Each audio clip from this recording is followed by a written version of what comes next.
Մարդու իրավունքների պաշտպանի աշխատակազմը անցնող տարվա ընթացքում մոտ 5000 բողոք է ստացել։ Քաղաքացիներն ամենաշատը բողոքել են ոստիկանության գործողություններից, 625 բողոք է հասցեագրվել։ Այս մասին այսօր Գյումրիում կայացած մամլոասուլիսին հայտարարեց Հայաստանի մարդու իրավունքների պաշտպան Արման Թաթոյանը, հավելելով, որ իրենք ևս ոստիկանության գործողություններում խախտումներ են արձանագրել։ Խախտումները հաճախ արձանագրում էին հենց ոստիկանություն տանելու ճանապարհին, այսինքն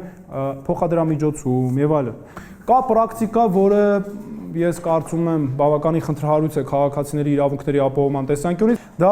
այն է, երբ անձնագրերը վերցվում են քաղաքացիներից քրեական վարույթի ընթացքում։ Ձերբակալված անձանց իրավունքի պաշտպանության հարցում ևս խախտումներ են արձանագրվել։ Ոստիկանությունը շատ հաճախ խոչընդոտում է փաստաբանների մուտքն իրենց բերման ենթարկված կամ կալանավորված պաշտպանյալների մոտ։ Սա ըստ օմբուդսմենի լուրջ խնդիր է, հետևաբար նա առաջարկելու է համապատասխան օրենքի խստացում։ Մենք ունեցել ենք բողոքներ ձերբակալված անձանց պաշտպանության իրավունքի հետ կապված, երբ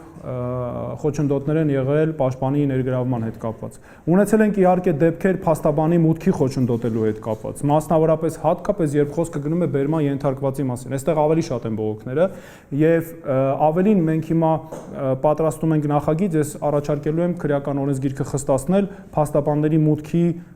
հետ կապված, խոչընդոտի հետ կապված, որովհետեւ փաստաբանները այս իմ 10 ամիսների փորձը ցույց տվեց մեր գլխավոր զինակիցներից են։ Քրեակատարողական հիմնարկներից ևս քիչ չեն բողոքները, անազատության մեջ գտնվողների իրավունքների խախտումներ, բանտային պայմաններ, բուժ սպասարկում։ Ահազանգերը հիմնականում այս խնդիրներին են վերաբերում։ Որոշ հարցեր նման ահազանգերից հետո լուծվել են, խցերի պայմաններն են բարելավել, բուժ զննում է կազմակերպվել։ Բանտարկյալների մեծ մասի դժգոհությունը սակայն պատժից վաղաժամ ազատմանն է վերաբերում։ Ազատությունից զրկման ամենասկզբնական օրից քրեակատարողական հիմնարկը պետք է անձին նախապատրաստի ազատության։ Վերջ։ Սա է նպատակը։ Այսինքն, երբ անձը մտավ առաջին օրից քրեակատարողական հիմնարկ,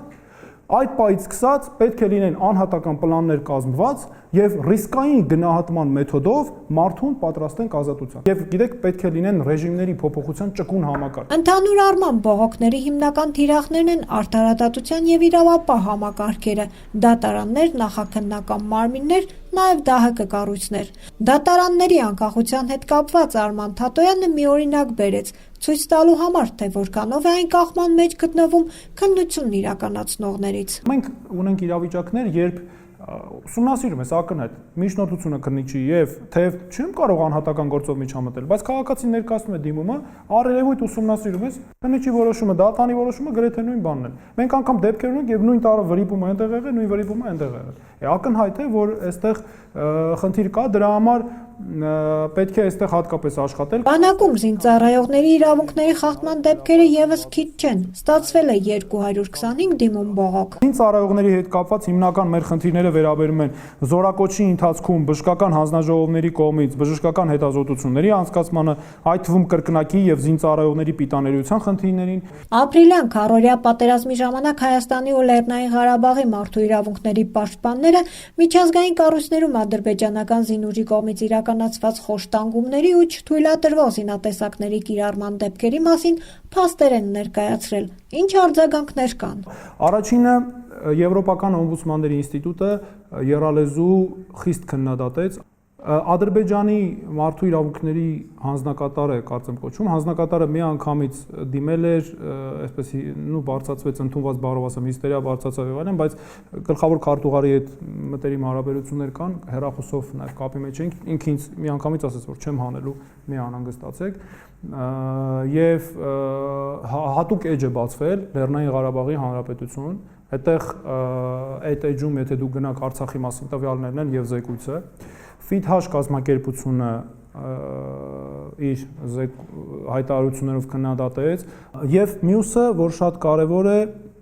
այդ կազմակերպությունների շատ զեկույցներում մեր